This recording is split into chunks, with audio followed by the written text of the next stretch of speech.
Well, good morning and thanks for joining us here. It is Tuesday, February 17th for our 8:30 stream show. I'm Mitch Carter. And I'm Casey Mason. We are glad to have you. You know the drill. We're going to recap a couple of our biggest headlines from this morning news, and then we'll get you on over to meteorologist Byron Douglas. Starting off here and developing overnight, Indiana police officer has died with another one in the hospital following a shooting.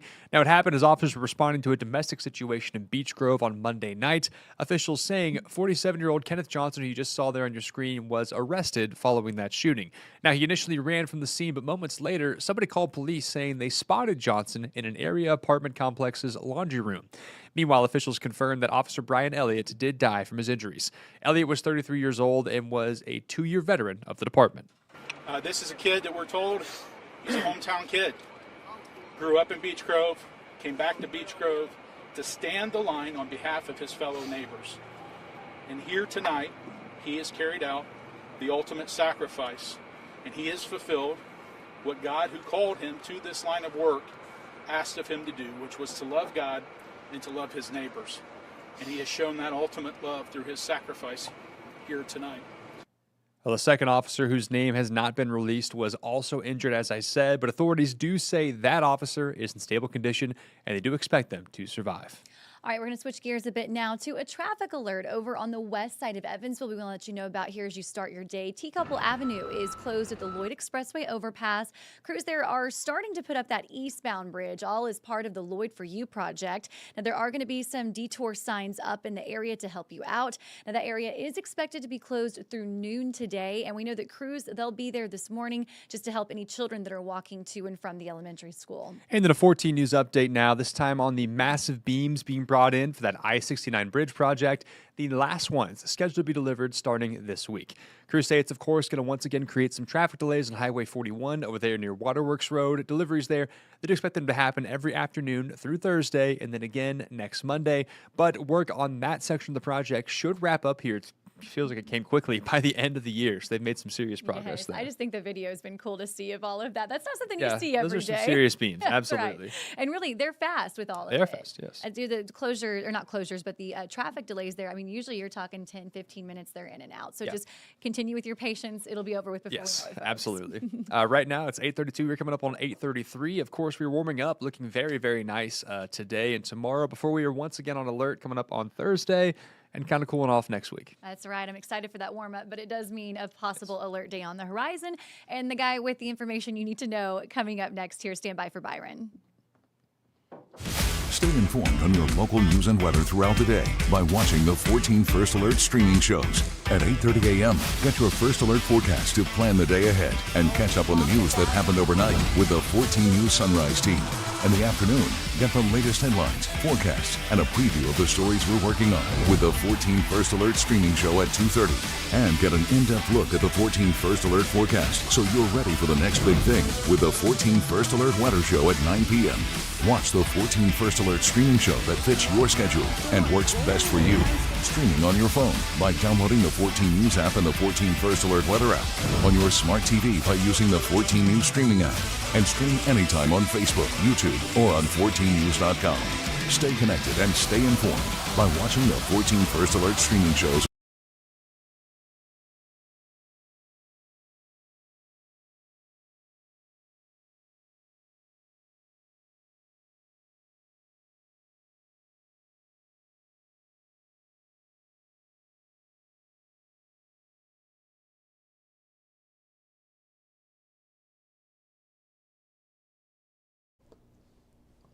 Good Tuesday morning on this February 17th. Hope everyone's having a great day. We have an alert day, and it's for Thursday, and I think we're going to be fine Thursday morning. It's Thursday afternoon and then into Thursday evening. This would be our best setup for severe thunderstorms. It includes a damaging wind, a tornado threat. If we get storms going on Thursday, I don't think there's going to be a lot of lightning. And we can have that component for small hail, but I think the hail would be below severe limits. So I did include it here. I just want to have a few headlines. So I'm going to grab this full in a moment. And again, some folks around, I'll shout out and say good morning to a few of you, but there's a look at the alert day. I think Thursday morning and Thursday, even at lunchtime, I think we'll be fine during that time frame. Emery, Williams, Stephanie, Shelley, Sheila, Brenda, Suzanne, Darlene, good morning to you. So there's a look at the alert day concerning Thursday. And we'll take a look at some of the parameters as we go into, this is from the Storm Prediction Center out with our friends there out in Norman, Oklahoma. A general risk, generally this would be late Wednesday night, but this would take us through about 6 a.m. on Thursday. Could catch a rogue thunderstorm. And then on Thursday, we do have a slight risk. Now, we're classified as scattered severe thunderstorms, but we might only get a few severe thunderstorms potentially, but we have that damaging wind and tornado threat, kind of a bullseye across our area. It covers Indy, east of St. Louis, Evansville, and then into Cincinnati. This is not a lock that we're going to have severe weather. In fact, this line can shift a little farther to the north based on what I'm looking at today. But we're a risk here, and right now we're not looking at widespread severe weather, but there's a case to be made that we could be classified or moved up to an enhanced. But it doesn't break down the severity of the storms. In fact, we've been wall to wall with severe weather when we've been risk for isolated severe storms. So I just want to break down some of the components because it has been a while, but it encompasses our entire viewing area, and we put the alert day in yesterday before we kicked off 14 News Sunrise. No issues on Doppler radar. Here's just a wide view. Got some showers up through just general rain up through Iowa. And we're going to be well above average. I mean, it's tough to beat yesterday with that sunny and 62. A lot of the snow piles have disappeared. And we're going to do more melting today at 51 now in Madisonville, 43 at Evansville. Everybody was above freezing this morning. Clouds will lower throughout the day. A little bit of sun in here over the next few hours, and then we'll go to overcast skies. And the clouds will lower down to a few thousand feet. So low overcast skies during that time frame. And don't be surprised if you encounter a sprinkle or two as we go through the day. The winds are going to increase tonight and then for tomorrow, but you see the winds increasing tonight with these gradient winds that will generally be out of the south. So I'm going to take this full here so I can get out of the way for a moment. Again, thanks for tuning in. 62 for a high. Tonight, winds will ramp up, kind of generally cloudy to mostly cloudy. You know, our average high is at 47. We'll be in the mid-50s. And then tomorrow, the record high is 73. Set 1961.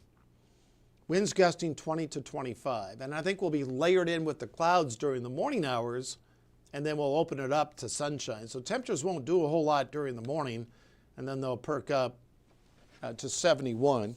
As we go into the afternoon hours, and that is for tomorrow. I'm using the in-house model here. You show some pockets of green. The arrow's increasing, so it's going to be breezy. Maybe the winds are a little underdone today, so maybe a gust up to 20 to 25 as we go through tonight. Tomorrow, spotty showers possible early, and I've included a 15-20% chance. I don't think you'll need your windshield wipers for this. And then we'll be on the precipice of clearing skies as we go Wednesday into the afternoon. Winds gusting 20 to 25. So if we catch generally a full plate of sunshine, we'd be right up to that 73 in 1961. So we'll be in the neighborhood.